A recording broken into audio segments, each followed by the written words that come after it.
Ibu melahirkan harapan tidak hanya melalui rahimnya, melalui tangannya, tiap langkahnya, capaian dan asanya, melalui pengabdiannya, pendampingannya, cintanya.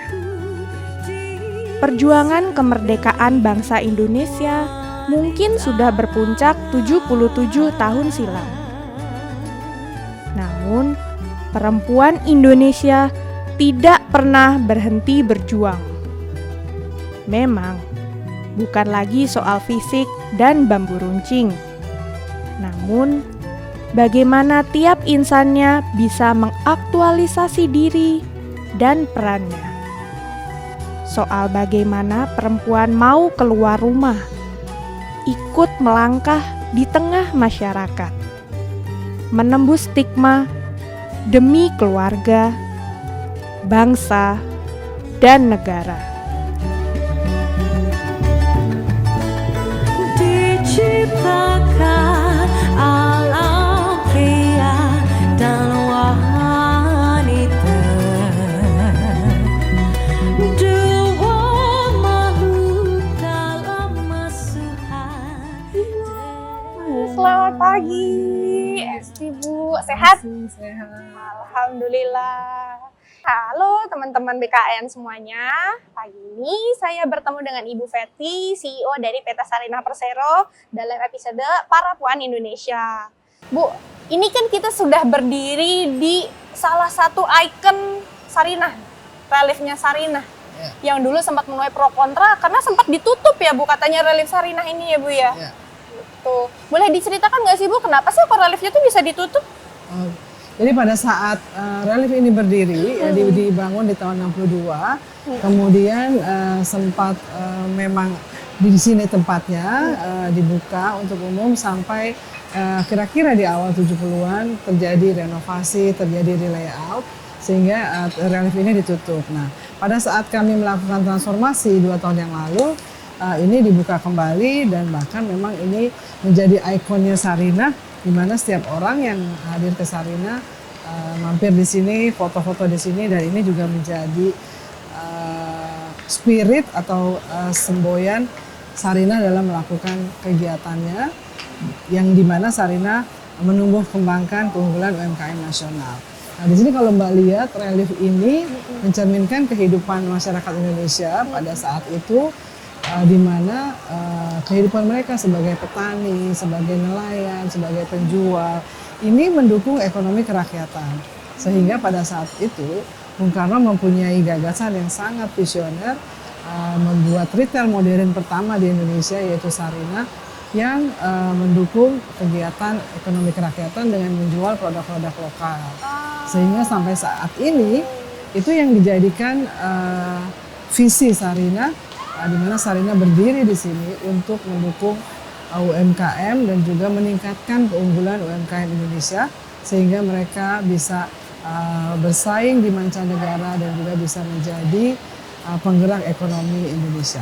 Berarti sebenarnya relief ini tuh benar-benar mencerminkan visi dari pembangunan Sarinah itu sendiri ya Bu ya? Visi dari role Sarinah sebagai pendorong kegiatan ekonomi kerakyatan yang dipresentasikan sebagai UMKM nasional saat ini. Bu, itu saya perhatikan di situ juga ada semacam galeri foto-foto. Mungkin kita bisa geser ke sana Oke, Bu mari. ya? Ya. Gitu. Jadi ini dibuat memang untuk memberikan narasi atau edukasi kepada masyarakat mengenai sejarah Sarinah. Makanya kami juga beri judul Perjalanan Sarinah dari Masa ke Masa. Di mana ini dimulai dari tahun 62 pembangunan Sarinah, lalu ada kegiatan yang sangat identik dengan produk-produk lokal di tahun 72. Ini dari waktu ini peletakan batu pertama. Peletakan batu pertama ya.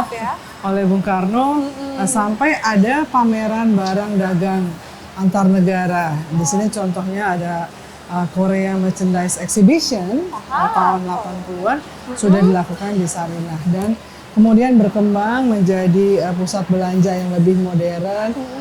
Ada tenan-tenan brand luar ya, dan juga akhirnya dikembalikan dengan transformasi ini menjadi penggerak lokalitas. Jadi saat ini di Sarinah produk-produknya kami fokuskan untuk produk lokal dan produk UMKM. Oh, seperti itu. Boleh kita agak maju sedikit ya Bu ya? Bu, Ibu kan di sini sebagai CEO dari Sarinah ya Bu ya? Ya. Sebenarnya sebagai CEO dari PT Sarinah Persero ini, tanggung jawab Ibu utamanya nih apa sih? Ini memang menyangkut visi dan misi Sarinah ya, sebagai pendorong ekonomi kerakyatan melalui UMKM, tapi juga Sarinah sebagai badan usaha, dalam hal ini BUMN juga tentu harus mempunyai performance yang positif, artinya harus profit. Nah inilah role yang harus balance antara fungsi sosial dan juga fungsi korporasi. Nah ini yang menjadi satu tantangan ya, yang lebih beratnya adalah bahwa kita harus pro UMKM, tapi at the same time secara company juga harus profitable. Nah ini yang kita sedang carikan rumusnya terus menerus sehingga role 2 ini tetap bisa berjalan beriringan. Ibu itu kan dulu berkecimpung di retail industri ini kan sudah lama ya Bu ya? Terus Ibu tuh bisa jadi pindah nih Bu, bukan pindah haluan ya, cuman pindah alam dari swasta ke BUMN. Ini tuh ceritanya gimana sih Bu? Kok Ibu bisa jadi CEO Sarinah ini Bu? Ini ceritanya agak panjang dan cukup menyita pemikiran dan juga pertimbangan-pertimbangan, karena memang waktu itu aku memang bergeraknya di bidang retail, menjadi employee dari salah satu retail terkemuka yang khusus mendistribusikan produk-produk global atau brand-brand internasional dan perusahaan swasta. Jadi pada saat Pak Erik memberikan kesempatan ini, terus terang itu cukup lama pertimbangannya, karena ini memang dunia yang berbeda, sama-sama retail tapi bedanya ini private, ini BUMN. Kemudian yang sebelumnya brand-brand asing, ini harus fokus di brand lokal. Tapi Pak Erik sendiri mengconvince bahwa Sarinah memang perlu untuk ditransform dan perlu tenaga-tenaga dari eksternal ya yang punya background di bidang retail untuk membuat Sarinah berjaya kembali. Jadi setelah itu baru aku memutuskan untuk join di April 2020 sebelum melakukan transformasi. Oke. Hal yang pertama kali terlintas di pikiran Ibu nih, kayak yang pertama kali harus saya lakukan gitu ketika Ibu menjadi CEO Sarinah, itu apa sih Bu? Pertama mindsetnya bahwa brand asing bisa menguasai produk-produk di Indonesia, kenapa tidak brand lokal? Dengan knowledge yang sudah diperoleh ya selama ini di perusahaan retail sebelumnya, itu juga pasti ada yang bisa diterapkan di Sarinah dengan mempromosikan produk-produk lokal. Jadi bayangannya saat itu gimana ada perusahaan retail yang kuat, yang khusus fokus di brand lokal. Itu aja mindsetnya, gimana supaya Indonesia punya satu retail bisnis di mana fokusnya di brand lokal dan cukup kuat. Berarti memang Sarinah ini sangat mendukung produk-produk lokal ya Bu ya. Berarti di sini kan banyak banget produk-produk UMKM yang dijual ya Bu ya. Di sini bisa dan itu dedicated di satu departemen store sendiri ya Bu ya. Boleh dong saya diajak jalan-jalan ke departemen store-nya? Diciptakan alam pria dan wanita. Ini ya Bu ya departemen store-nya? Ya, ini departemen store Sarinah. Ada 8 lantai yang sudah ditransform dan juga punya fresh look ya, yang sangat Indonesia tapi modern, yang ditampilkan oleh karya-karya anak bangsa. Jadi karya-karya interior design, produk-produknya ini juga buatan Indonesia. I see. Ini 8 lantai full dengan produk UMKM berarti Produk ya Bu UMKM ya? dan juga produk-produk lokal. Jadi memang Sarina fokusnya kepada produk-produk Indonesia untuk bisa bersaing di pasar nasional pun mancanegara. Oh gitu. Ini termasuk instalasinya jadi juga ini- berarti bertema ya Bu ya? Ini interior desainnya oleh teman-teman juga anak-anak Indonesia dan memadukan unsur-unsur rotan, kayu, ya, dan juga unsur-unsur bagaimana menampilkan keindonesiaan tapi tidak terlalu heavy, tidak terlalu jadul tapi lebih modern. Misalnya ini rotan yang dianyam ya, disambung ini adalah sebagai simbol selendangnya Sarinah. Karena Sarinah memakai selendang dan diharapkan dengan selendang ini menghubungkan UMKM dengan market. Nah, jadi ini terbentang dari lantai ground sampai lantai 1. Jadi arahan yang keindonesiaannya kita munculkan dalam bentuk juga desain. Misalnya anyaman-anyaman ceiling itu merepresentasikan kedaerahan Indonesia.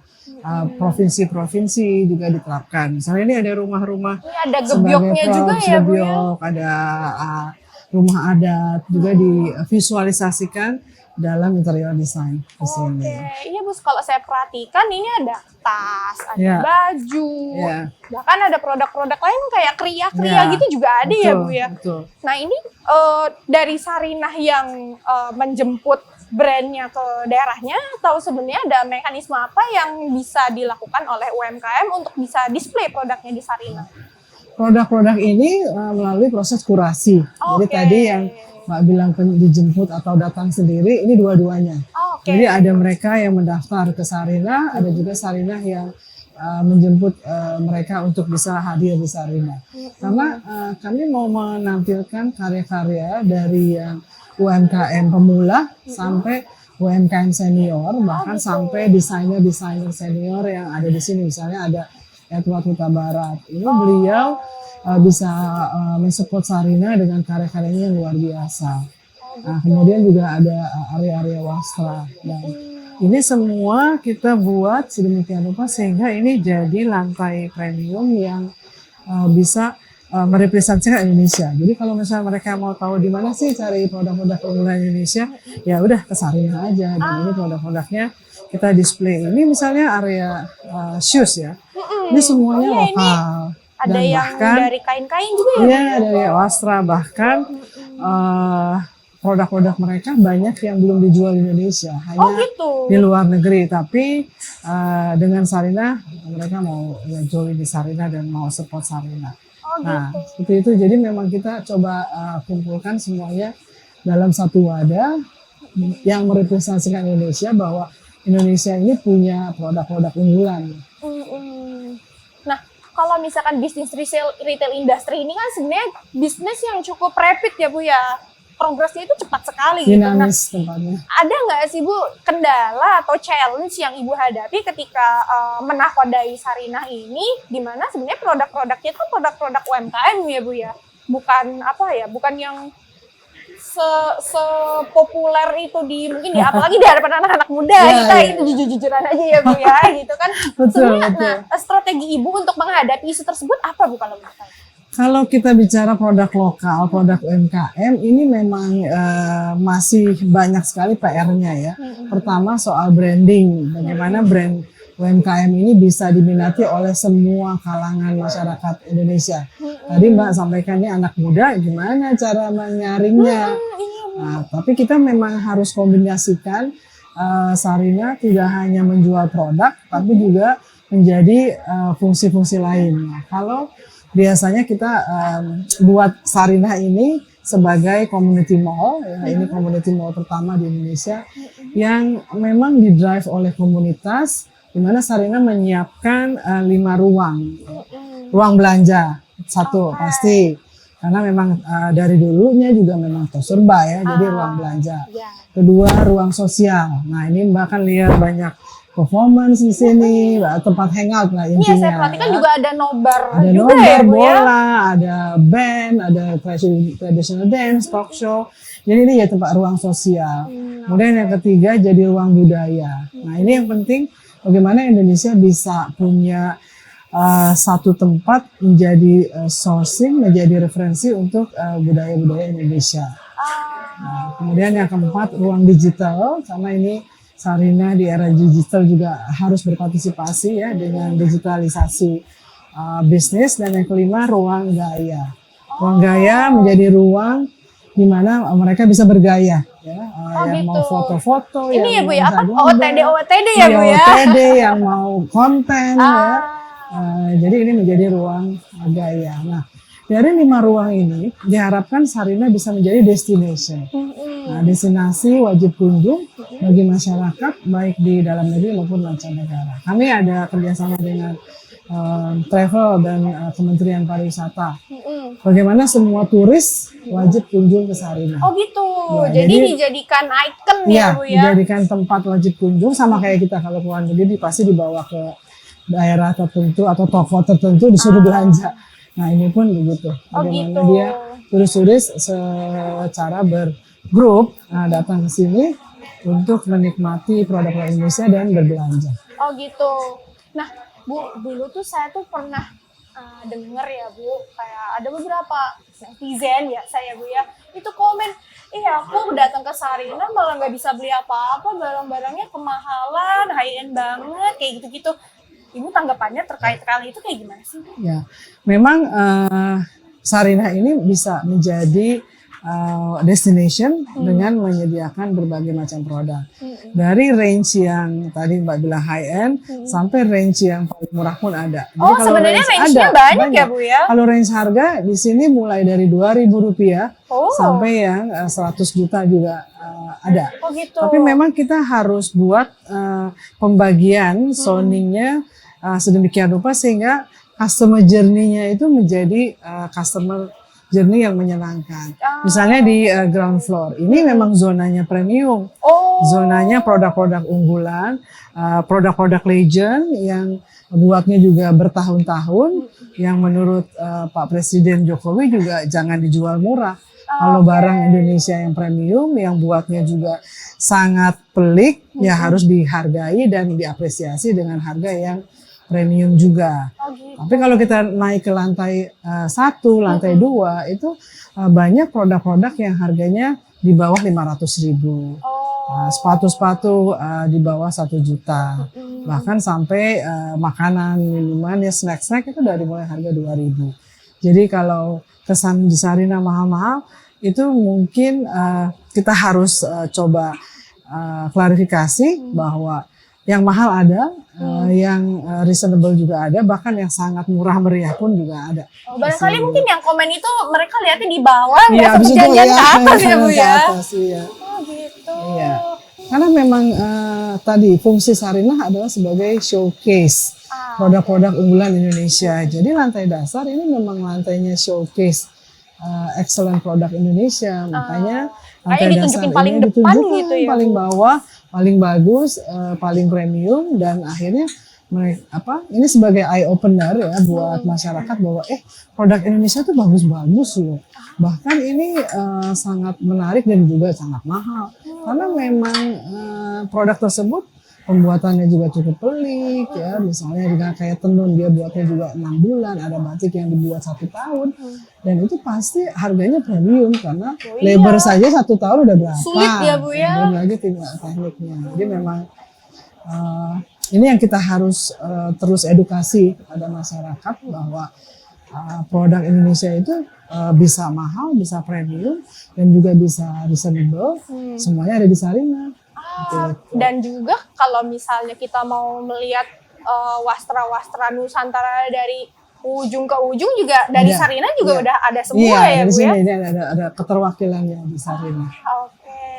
Nah Bu, saya perhatikan katanya Ibu tadi kan sebenarnya Sarinah ini community mall nih. Kita nggak cuma ada department store, tapi juga ada tenan-tenan makanan dan itu lokal semua ya, Bu, mulai dari kopi, makanan apa dan segala macamnya gitu. Sebagai community mall nggak cuma barang-barang dep store, ada kafe, restoran, bahkan ada karya seni. Di lantai 6 ada produk-produk karya seniman Indonesia yang dipamerkan ya secara tematik. Setiap 3 bulan berganti, itu juga salah satu ciri khas community mall di mana mereka bisa menikmati tidak hanya belanja tapi juga karya seni lainnya. Oke, seperti itu. Nah, Bu, ini sebenarnya pertanyaan saya masih banyak nih, Bu, Iya. tentang Ibu. Boleh nggak Bu kita sambil ngopi barangkali di Oke. salah satu coffee shop yang ada di sana? Baik, Ibu baik. boleh pilih deh. Iya, Nanti kita saya di sana, Mbak. Nanti saya yang traktir atau Ibu yang traktir? Boleh. Oke, Thank you. silakan deh, Bu. Pria tak berdaya terkubur di sudut keling wanita.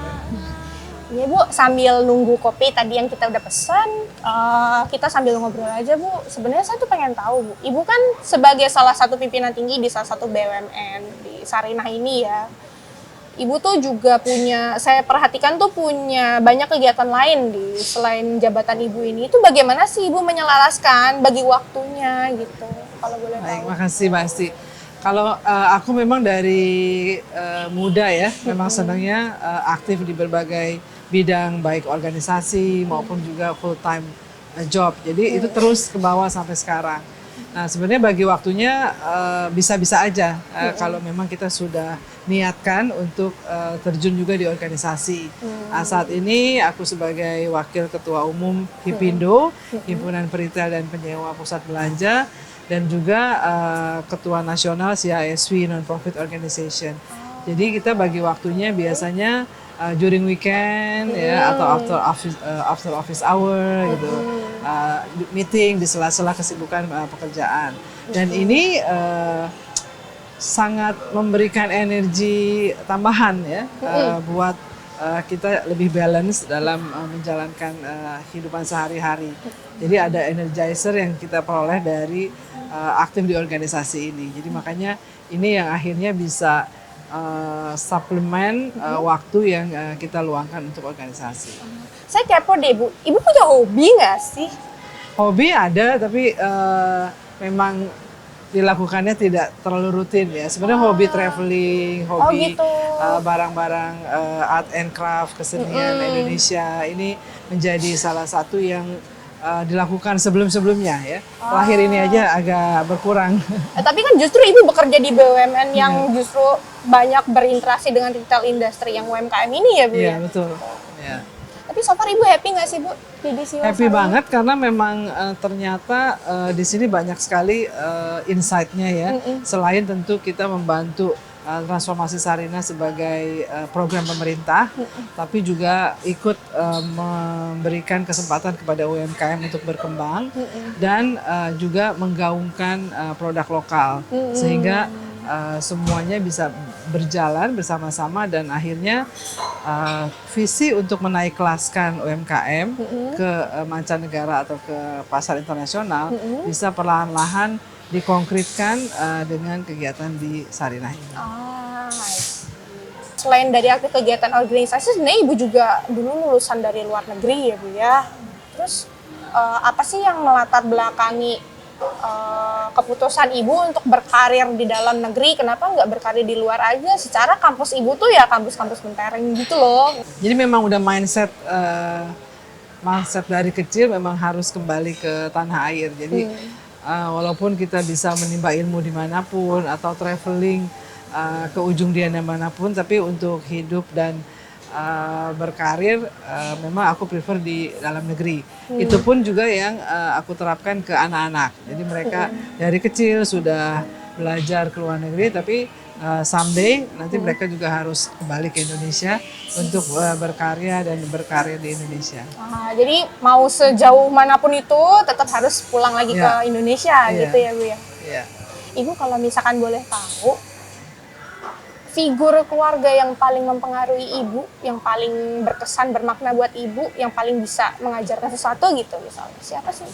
Jadi ini memang kombinasi ya dari orang tua dan juga para pemimpin perempuan ya di Indonesia, bahwa seorang ibu itu bisa multifunction, bisa multi role ya sebagai pimpinan di satu kegiatan atau di satu perusahaan, tapi di samping itu juga bisa menjadi istri dan juga menjadi ibu dan juga menjadi anggota masyarakat. Jadi ini yang akhirnya aku jalankan ya, saat ini. Ada kesan pesan nggak sih Bu dari anak-anak Ibu dengan kegiatan Ibu?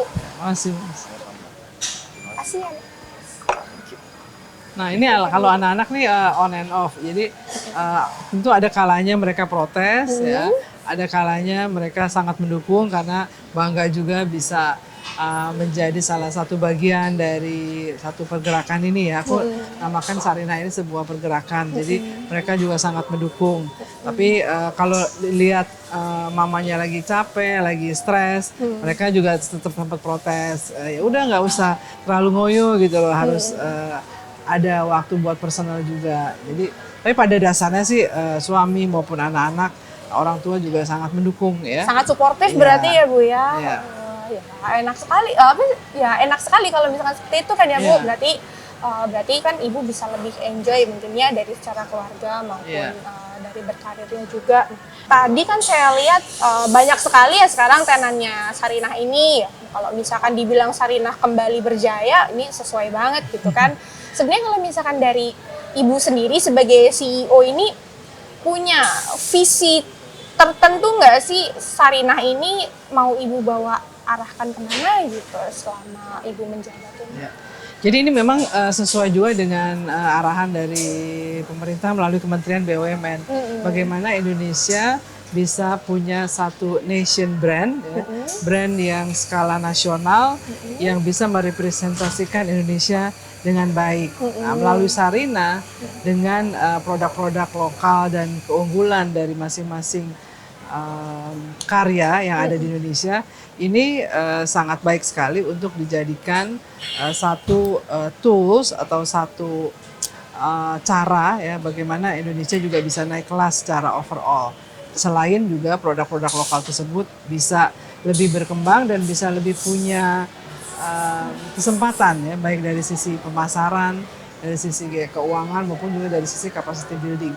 Nah, aku selaku CEO Sarinah ingin melihat Sarinah ini in the long run ya tetap eksis ya, karena Sarinah ini sudah eksis dari 60 tahun yang lalu sampai sekarang dan di masa yang akan datang juga tetap eksis, tetap menjadi gerakan yang mengusung lokalitas dan juga produk-produk UMKM. Ibu kan saya perhatikan sebenarnya sebelum menjabat di Sarinah ini juga selama belasan tahun berkutat di retail industry di perusahaan yang cukup wow gitu ya di Indonesia Bu. Selama Ibu berkarir dari dulu sampai sekarang, Ibu kan perempuan, menjabat di jabatan dan di posisi yang cukup tinggi sekali bahkan ini kalau sekarang sebagai CEO bahkan gitu. Iya. Ibu pernah nggak sih mengalami I don't know kayak diskriminasi atau let's say not diskriminasi tapi kayak mendengar selentingan gitu yang terkait dengan posisi Ibu sebagai perempuan? Banyak sekali ya kejadian-kejadian atau pengalaman ya, terutama sejak bergabung di Sarinah, bahwa perempuan tidak harus atau tidak bisa punya jabatan tinggi sebagai CEO dirut ya, atau Bu, ya? sebagai dirut, bahkan juga ada perbedaan-perbedaan dari sisi jenis pekerjaan, mungkin juga dari sisi benefit ya, tapi sangat-sangat berterima kasih juga dengan program dari Pak Menteri Erick Thohir bahwa Kementerian BUMN mendukung program-program untuk meningkatkan kepemimpinan perempuan di lingkungan BUMN. Jadi ini selaras dengan SDG juga yang mengenai gender equality dan langsung diterapkan secara nyata di mana setiap tahunnya jumlah pimpinan tinggi perempuan di BUMN harus meningkat sesuai dengan target yang sudah diberikan. Tapi memang kendala itu tetap selalu ada ya dan kita artinya justru harus menunjukkan gitu bahwa perempuan juga bisa punya posisi tinggi, bisa melakukan hal-hal yang katanya hanya dilakukan oleh kaum laki-laki. Bahkan perempuan pun juga bisa multitasking yang tadi kita bahas ya. Bisa jadi ibu rumah tangga, bisa jadi orang dekat dengan anak-anak dan juga sebagai istri dan anggota masyarakat. I see. Kalau misalkan Ibu sendiri sebagai CEO, sebagai pimpinan di Badan Sarinah ini, ada nggak sih Bu policy atau kebijakan yang mungkin baru atau mungkin yang memang sudah ada yang Ibu tekankan untuk meningkatkan partisipasi perempuan di dalam Sarinah ini? Jelas ada. Jadi di Sarinah kebetulan sekali sekarang posisinya komposisi antara karyawan perempuan dan karyawan laki-laki itu sudah bisa dibilang seimbang ya. Dari mulai posisi yang new entry, kemudian sampai posisi BOD -1 ya, bahkan di BOD pun juga kami sudah 50%. Yang mana wanita, 50% sebelumnya laki. enggak begitu ya, Bu? Sebelumnya memang Sarinah sudah ada karena nature of bisnisnya retail. Nah ini karena bisnis retail entah kenapa ya kebanyakan di dunia retail itu memang isinya perempuan gitu ya. Jadi di Sarinah lebih dimantapkan lagi ya dengan CEO perempuan, dengan komposisi direksi yang sudah 50-50, jumlah karyawan juga sudah seimbang, dan ada kegiatan-kegiatan yang dimana perempuan ini juga bisa lebih berkembang ya, terutama karena kita memang menyasar dunia retail ya, dimana dunia retail ini adalah dunia yang detail, jadi nature dari perempuan yang memang pay attention to detail itu lebih dikembangkan, makanya posisi-posisi retail itu sangat cocok gitu untuk karyawan-karyawan atau pimpinan-pimpinan perempuan. Berarti memang sebenarnya naturnya perempuan itu justru bisa jadi lebih unggul untuk industri retail ini ya, Bu ya? Untuk industri tertentu perempuan bisa lebih pas posisinya. Memang bahkan orang juga bilang Sarinah ini harus dipimpin oleh perempuan karena Sarinah sendiri figur perempuan ya, kemudian pelaku UMKM yang diusung oleh Sarinah pun juga sebagian besar itu perempuan. Gitu. Jadi ini sudah ekosistem yang pas ya untuk mendorong women empowerment dan juga gender equality. Iya. Kalau misalkan secara ruang lingkup global kita coba berbicara di Indonesia ya, Bu ya, di masyarakat Indonesia sendiri, menurut Ibu masih ada nggak sih semacam glass ceiling atau batasan yang tidak kasat mata untuk karir-karir perempuan, untuk women in career ya, apalagi working moms gitu? Masih sih, terutama di grassroots ya, karena kan persepsi bahwa wanita harus di rumah, harus lebih dekat dengan anak, atau ada batasan mengenai jam kerja, atau batasan mengenai cuti, itu masih terasa. Tapi di kota, artinya di kota-kota besar seperti Jakarta, apalagi di perusahaan-perusahaan besar, itu sudah tidak terlalu terasa karena memang policy dari company juga sangat gencar menggerakkan women empowerment, sehingga itu langsung terlihat di kegiatan sehari-hari dan juga peran perempuan yang lebih besar dibandingkan di kota-kota atau di grassroots. Kalau misalkan dengan tuntutan yang seperti itu ya, Bu ya, menurut Ibu harusnya perempuan-perempuan Indonesia ini punya kualitas atau punya mengembangkan skill atau soft skill apa ya, Bu ya, agar ya tetap bisa juggling nih ya, agar tetap bisa maintain, menyeimbangkan antara tuntutan sosial maupun juga mengaktualisasi dirinya di masyarakat gitu. Ya. Jadi memang itu harus dibiasakan, atau value-value woman empowerment itu memang harus kita tanamkan sejak kecil ya. Makanya kan mungkin anak-anak yang zaman sekarang itu lebih berani tampil, lebih vokal, lebih bisa menyuarakan hak-haknya, karena memang value-value itu yang sudah mulai ditanamkan sejak zaman era Kartini ya, barangkali ya. Nah ini yang akhirnya juga bisa membuat perempuan-perempuan itu lebih fokus untuk mengasah nature-nature yang memang dimiliki dengan perempuan tadi, misalnya masalah kedetailan, masalah empati, masalah kolaborasi, atau masalah toleransi gitu. Itu kan hal-hal sometimes yang dipunyai lebih banyak di perempuan, dan itu yang bisa diasah untuk membalance. Jadi sebenarnya di satu perusahaan memang harusnya seimbang antara kaum pria dan kaum wanita. Komposisinya ya, karena memang ada nature karakteristik ya, nature karakteristik yang ada di perempuan lebih strong dibanding dengan di kaum laki-laki, sehingga ini harus digabungkan menjadi satu komposisi yang pas. Jadi saling mendukung, saling mengisi, dan akhirnya semua karakter-karakter itu ada gitu di jaringan, di jajaran pembinaan. I see. Kalau misalkan Ibu bisa berpesan kepada seluruh perempuan-perempuan Indonesia, pesan apa sih yang ingin Ibu sampaikan?